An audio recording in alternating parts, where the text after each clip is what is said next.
បាទសូមជម្រាបសួរទូរទស្សនិកជនដែលកំពុងតែទស្សនាកម្មវិធីព័ត៌មានរបស់កម្មវិធីទូរទស្សន៍ដើមអំពើ DAP TV Online ជាទីមេត្រីថ្ងៃនេះគឺជាថ្ងៃទី3ខែមេសាឆ្នាំ2014ដែលមានកញ្ញាអេកំជាងនិងខ្ញុំប៉ោលសថារៀបចំនិងជម្រាបជូនអស់លោកអ្នកនាងនៅព័ត៌មានដើមអំពើជាបឋមសូមជូនវេទិកានៃព័ត៌មានកម្ពុជាវិជ្ជនំអន្សមជ្រូកយក្សទម្ងន់300គីឡូក្រាមដើម្បីចង់បំបែកកំណត់ត្រាពិភពលោកកម្ពុជាមានតំបន់មានក្រោមទឹកជាង200កន្លែងដែលត្រូវការបោសសម្អាតនិងព័ត៌មានមួយចំនួនទៀតលំដាប់តទៅនេះសូមជូនព័ត៌មានពិស្ដាបាទប្រិមិត្តជាទីមេត្រីពាក់ព័ន្ធទៅនឹងបញ្ហាការវិជ្ជនំអន្សមដែលត្រៀមចូលឆ្នាំខ្មែរនាពេលខាងមុខនេះគឺនៅលើទឹកដីខេត្តសៀមរាបគេនឹងមានការដាក់តាំងនៅនំអន្សមដ៏ធំមួយដែលមានទម្ងន់300គីឡូក្រាមដើម្បីចូលរួមអបអរសាទរហើយក៏ក្នុងបំណងបង្កើតឡើងនៅបរិយាកាសដ៏អស្ចារ្យមួយផងដែរបាទព័ត៌មាននេះគឺលោកសៀនកុសលរាយការណ៍ជូនអស់លោកអ្នកនាងនំអន្សមដែលជាកេរដំណែលរបស់ដូនតាខ្មែរតាំងពីបរមបុរាណមកហើយនោះត្រូវបានសមាគមចុងភៅកម្ពុជាបានត្រៀមនឹងធ្វើប្រភេទនំអន្សមជ្រូកខ្នាតធំមួយគឺនំអន្សមយក្សគ្រាន់តែអង្គដំណើបសម្រាប់ធ្វើនំមួយនេះមានទម្ងន់ដល់ទៅ300គីឡូក្រាមដោយមិនទាន់គិតពីស្នូលសណ្ដែកនិងស្នូលសាច់ជ្រូកព្រមទាំងស្លឹកចេកនៅឡើយនោះទេ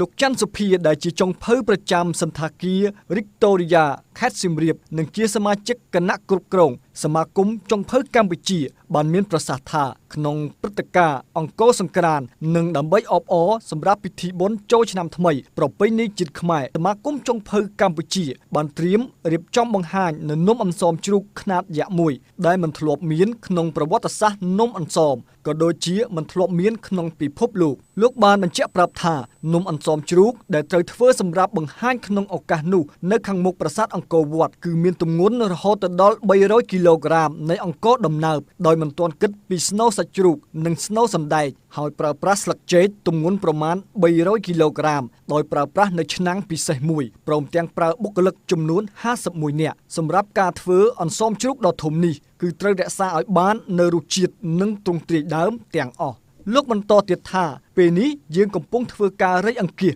សម្រាប់ការចំណាយក្នុងការធ្វើអន្សមជ្រូកដ៏ធំមួយនេះដែលក្រុងចំណាយថវិកាអស់ប្រមាណ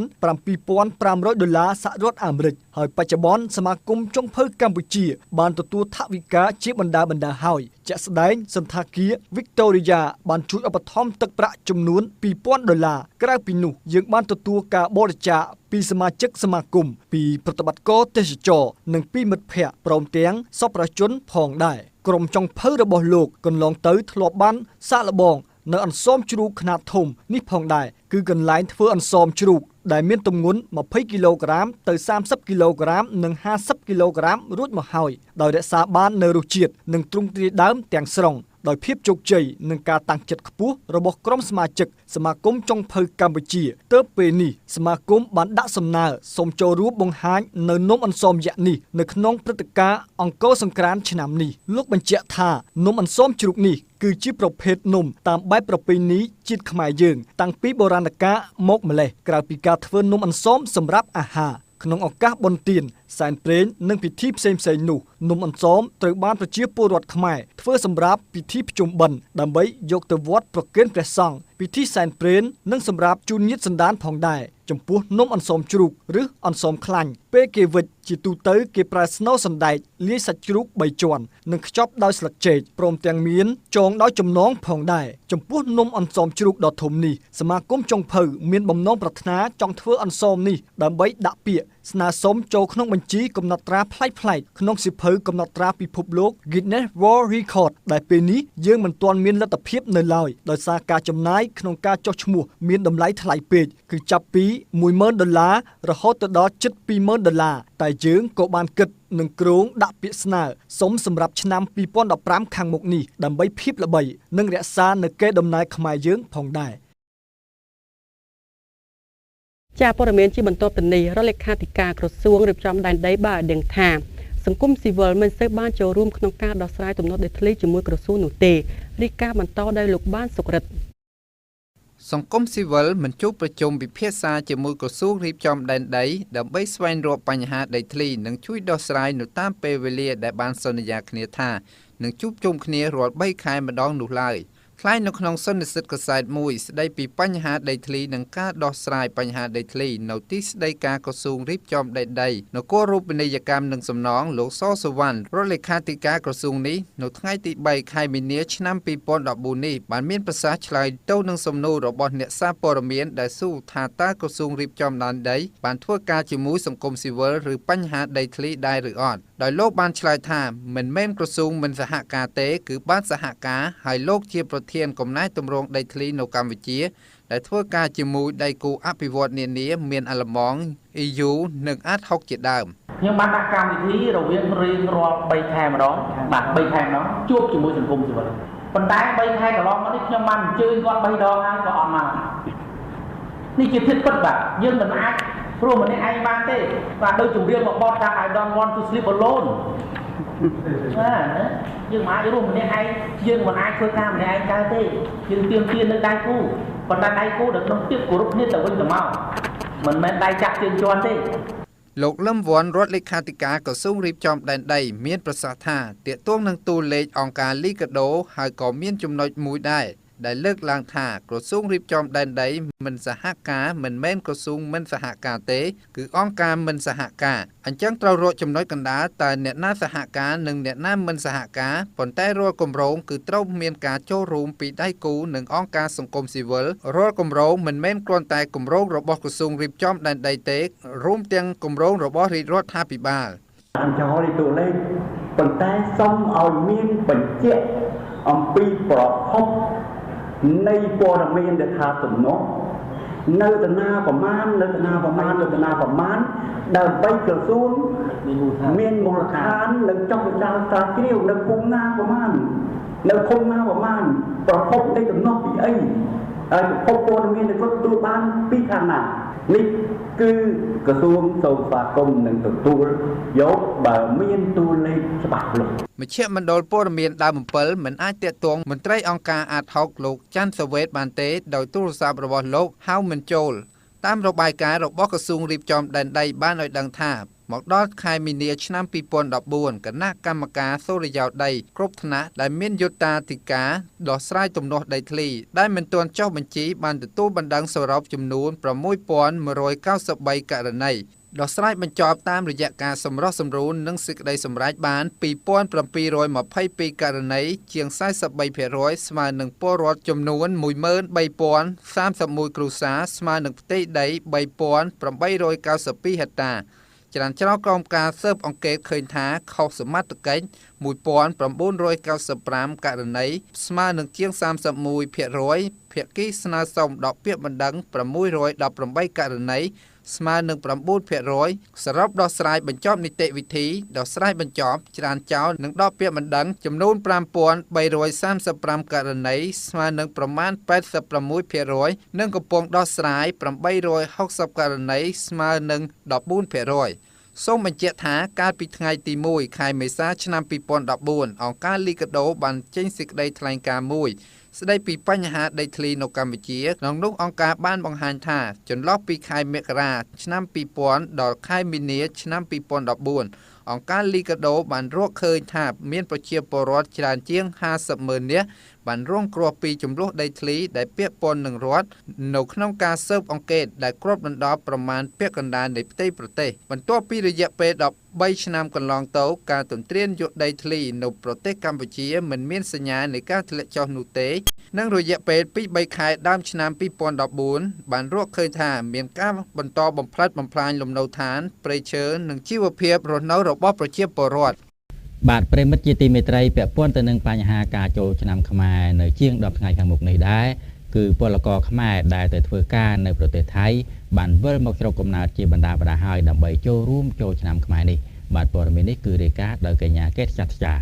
បុណ្យចូលឆ្នាំប្រពៃណីខ្មែរចិត្តឈានចូលមកដល់ព ពលករខ្មែរដែលទៅធ្វើការនៅប្រទេសថៃបានវិលត្រឡប់ទៅស្រុកកំណើតដើម្បីជួបជុំគ្រួសារហើយការធ្វើដំណើររបស់ពួកគេគឺចូលមកតាមច្រកទ្វារអន្តរជាតិចាំយាមស្ថិតក្នុងមណ្ឌលសីមាខេត្តកោះកុងដែលមានព្រំប្រទល់ជាប់គ្នានឹងប្រទេសថៃពលករដែលចូលមកតាមមាត់ទ្វារអន្តរជាតិចាំយាមដើម្បីវិលទៅជួបគ្រួសារនៅឯស្រុកកំណើតបាននិយាយប្រាប់ភ្នាក់ងារដើមអំពិលនៅព្រឹកថ្ងៃទី3ខែមេសាឆ្នាំ2014នេះថាការវិលត្រឡប់ទៅស្រុកកំណើតរបស់បងប្អូនជាពលករទៅធ្វើការនៅប្រទេសថៃនោះគឺវិលត្រឡប់មកចូលឆ្នាំប្រពៃណីខ្មែរយើងមានចំនួនច្រើនណាស់ដែលកំពុងធ្វើដំណើរមកស្រុកខ្មែរយើងវិញដើម្បីជួបជុំបងប្អូននៅក្នុងពិធីចូលឆ្នាំប្រពៃណីខ្មែរយើងនេះហើយការធ្វើដំណើររបស់ពួកគាត់ពុំមានអ្វីរាំងស្ទះក្នុងការធ្វើដំណើរនោះទេពិបាកបន្តិចនៅស្រុកថៃតែគាត់មិនប្រាប់ពីមូលហេតុឡើយពួកគាត់បានបន្តថាចំពោះសមត្ថកិច្ចខ្មែរ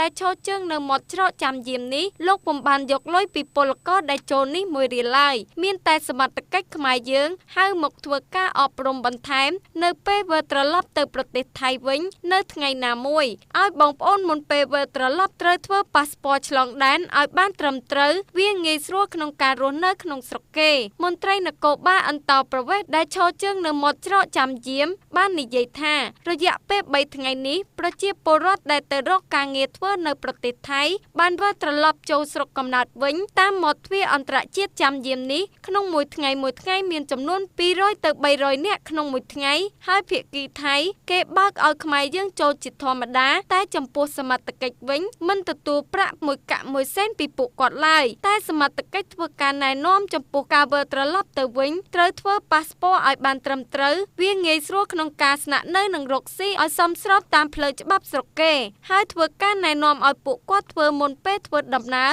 ត្រូវជិះរថយន្តឲ្យមើលពីស្ថានភាពរថយន្តមិនត្រូវជិះរថយន្តណាមួយដែលចង្អៀតនិងដឹកសំពីងសំពងទេព្រោះមានរថយន្តច្រើនណាស់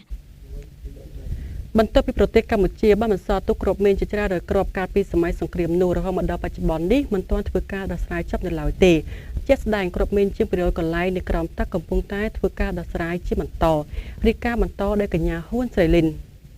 អគ្គនាយកមជ្ឈមណ្ឌលជាតិកម្ចាត់មីនកម្ពុជាបានថ្លែងនៅថ្ងៃទី3ខែមេសាឆ្នាំ2014នេះយ៉ាងហោចណាស់មានតំបន់ដែលមានមីនក្រោមទឹក200កន្លែងដែលកម្ពុជាត្រូវការដោះស្រាយដើម្បីជួយសម្រួលដល់ការរស់នៅរបស់ប្រជាពលរដ្ឋប្រចាំថ្ងៃការសាងសង់ហេដ្ឋារចនាសម្ព័ន្ធនិងសន្តិសុខជាតិនិងអន្តរជាតិអគ្គនាយកមជ្ឈមណ្ឌលជាតិកម្ចាត់មីនកម្ពុជាលោកហេងរតនាបានប្រាប់អ្នកយកព័ត៌មានក្នុងពិធីដុតបំផ្លាញគ្រាប់មីននៅភ្នំដំរីរៀលខេត្តកំពង់ឆ្នាំងកាលពីព្រឹកថ្ងៃទី3ខែមេសាឆ្នាំ2014នេះថាយុទ្ធភ័ណ្ឌមិនទាន់ផ្ទុះនៅក្រោមទឹកយើងត្រូវតែបោសសម្អាតជាចាំបាច់ហើយកម្ពុជាបានរកឃើញគ្រាប់មិនទាន់ផ្ទុះនៅក្រោមទឹកនេះបានរាប់រយតោនហើយដែលភាគច្រើនរកឃើញនៅតំបន់ខេត្តកំពង់ឆ្នាំងក្រចេះកណ្ដាលជាដើមគ្រាប់ទាំងនោះភាគច្រើនសល់ពីសម័យសង្គ្រាមក្នុងរង្វង់ឆ្នាំ1970និងឆ្នាំ1979តាមលោកហេងរតនាកម្ពុជាតំបន់ដែលមានមីននៅក្រោមទឹកមានជាង200កន្លែងហើយយើងមានគោលដៅដោះមីននៅកន្លែងសំខាន់ឲ្យអស់នៅក្នុងឆ្នាំ2020ខាងមុខឯកអគ្គរដ្ឋទូតអាមេរិកប្រចាំកម្ពុជាលោក William Ethod បានមានប្រសាសន៍ក្នុងឱកាសនោះផងដែរថាសហរដ្ឋអាមេរិកបានធ្វើសកម្មភាពជាជំនួយមនុស្សធម៌ផ្នែកដោះមីនជាច្រើនឆ្នាំមកហើយជាពិសេសក្នុងរយៈពេល20ឆ្នាំនេះយើងបានផ្ដល់ជំនួយជាច្រើនដោយការពីឆ្នាំទៅមានប្រមាណជា$5លានអាមេរិកចំណែកឯថ្ងៃនេះជំនួយប្រមាណ$12,000អាមេរិកទៀតសរុបមក20ឆ្នាំកន្លងមកនេះជំនួយសហរដ្ឋអាមេរិកប្រមាណជាង$60លានអាមេរិកសម្រាប់ការដោះមីននៅកម្ពុជាលោកបានបន្តថាសហរដ្ឋអាមេរិកបានសហការភាពជាដៃគូជាមួយរាជរដ្ឋាភិបាលកម្ពុជាផ្នែកដោះមីនក្នុងរយៈពេល20ឆ្នាំនេះដែលយើងបានក្លាយជាដៃគូដ៏ល្អក្នុងការកម្ចាត់មីនហើយនេះគឺជាកិច្ចសហប្រតិបត្តិការដ៏ល្អសហរដ្ឋអាមេរិកនឹងបន្តជួយដល់ការដោះមីននៅកម្ពុជា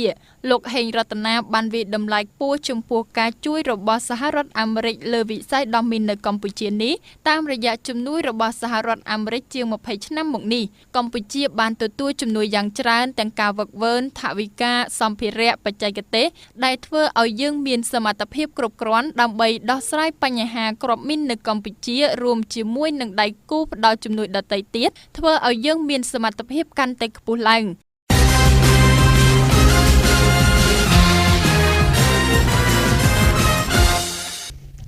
ទស្សនិកជនជាទីមេត្រីលំដាប់តទៅនេះខ្ញុំបាទប៉ាជាថាសូមជូនព័ត៌មានសេដ្ឋកិច្ចក្រសួងពាណិជ្ជកម្មកម្ពុជានិងអគ្គនាយកដ្ឋានពន្ធដារនៃក្រសួងសេដ្ឋកិច្ចនិងហិរញ្ញវត្ថុបានរួមគ្នាពង្រឹងការអនុវត្តប្រមូលពន្ធលើក្រុមហ៊ុនផ្សេងៗនៅកម្ពុជាការរួមគ្នានេះធ្វើឡើងបន្ទាប់ពីអគ្គនាយកដ្ឋានពន្ធដារមើលឃើញថាមានក្រុមហ៊ុនមួយចំនួនរាយការណ៍ព័ត៌មានមិនពិតដល់ខ្លួនព័ត៌មានបន្តលោកខាដាធ្វើសេចក្តីរាយការណ៍ក្រសួងពាណិជ្ជកម្មនិងអគ្គនាយកដ្ឋានពន្ធដារនៃក្រសួងសេដ្ឋកិច្ចនិងហិរញ្ញវត្ថុបានបដិញ្ញារួមគ្នាពង្រឹងការអនុវត្តនៃការប្រមូលពន្ធពីក្រុមហ៊ុនទាំងឡាយដែលកំពុងធ្វើអាជីវកម្មនៅកម្ពុជាដើម្បីជាចំណូលថវិកាជាតិការសហការគ្នាធ្វើឡើងក្រោយពីអគ្គនាយកដ្ឋានពន្ធដារមើលឃើញថាមានក្រុមហ៊ុនមួយចំនួនបានលាក់បាំងព័ត៌មានរបស់ខ្លួនយោងតាមប្រភពព័ត៌មានពីក្រសួងពាណិជ្ជកម្មបានឲ្យដឹងថាកាលពីថ្ងៃទី28ខែមីនាឆ្នាំ2014កន្លងទៅលោកស៊ុនចន្ទថុលទេសរដ្ឋមន្ត្រីក្រសួងពាណិជ្ជកម្មបានជួបពិភាក្សាការងារជាមួយក្រុមការងារនៃអគ្គនាយកដ្ឋានពន្ធដារដែលដឹកនាំដោយលោកគង់វិបុលគណៈប្រតិភូនៃរាជរដ្ឋាភិបាលកម្ពុជានិងជាអគ្គនាយកនៃអគ្គនាយកដ្ឋានពន្ធដារដើម្បីពិភាក្សារិះរកមធ្យោបាយធ្វើកិច្ចសហប្រតិបត្តិការរវាងក្រសួងពាណិជ្ជកម្មនិងអគ្គនាយកដ្ឋានពន្ធដារដើម្បីរកវិធីប្រមូលនិងចែករំលែកព័ត៌មានគ្រប់ក្រុមហ៊ុនទាំងអស់ដែលបានចុះបញ្ជីធ្វើពាណិជ្ជកម្មនៅក្នុងប្រទេសកម្ពុជាការចែករំលែកព័ត៌មាននេះមានសារៈសំខាន់ណាស់នៅក្នុងការអនុវត្តច្បាប់ពន្ធដារឲ្យទទួលបានជោគជ័យដើម្បីធានាដល់ការបង់ពន្ធបានត្រឹមត្រូវពីបណ្ដាក្រុមហ៊ុនទាំងឡាយដែលកំពុងធ្វើអាជីវកម្មនៅក្នុងប្រទេសកម្ពុជាប្រពន្ធដដាលបន្តថាក្នុងកិច្ចប្រជុំនោះលោកគង់វិបុលបានលើកឡើងអំពីបញ្ហាកង្វល់តាក់ទងនឹងការគំរាមកំហែងជារួមពីការក្លែងបន្លំព័ត៌មានពីសំណាក់ក្រុមហ៊ុនមួយចំនួនដែលបានចុះបញ្ជីបញ្ហាកង្វល់ទាំងនេះរួមមានព័ត៌មានទំនាក់ទំនងឬអាសយដ្ឋានក្រុមហ៊ុនមិនត្រឹមត្រូវអត្តសញ្ញាណខុសរបស់ម្ចាស់អាជីវកម្មប្រភពព័ត៌មានបន្ថែមទៀតថាលោកស៊ុនចន្ទថុលនិងលោកគង់វិបុលបានយល់ព្រមបង្កើតក្រុមការងារមួយដើម្បីបំពេញការងារជាមួយគ្នាឲ្យកាន់តែជិតស្និទ្ធដើម្បីកំណត់ព័ត៌មានចាំបាច់ទាំងឡាយដែលត្រូវប្រមូលក្នុងអំឡុងពេលចុះបញ្ជីក្រុមហ៊ុននិងដែលត្រូវចែករំលែកជាមួយអគ្គនាយកដ្ឋានពន្ធដារសូមជម្រាបផងដែរថាក្រសួងពាណិជ្ជកម្មនិងអគ្គនាយកដ្ឋានពន្ធដារកំពុងបំពេញការងារលើការធ្វើស្វ័យប្រវត្តិកម្មចុះបញ្ជីក្រុមហ៊ុននិងការធ្វើប្រតិវេតពន្ធប្រព័ន្ធទាំងពីរនេះនឹងជួយសម្រួលដល់ការចុះបញ្ជីក្រុមហ៊ុននីតិវិធីនៃការធ្វើប្រតិវេតពន្ធនិងជាឧបករណ៍របស់អគ្គនាយកដ្ឋានក្នុងការធានាដល់ការអនុវត្តច្បាប់ពន្ធដារនិងបង្កើនប្រាក់ចំណូលពន្ធសម្រាប់រាជរដ្ឋាភិបាល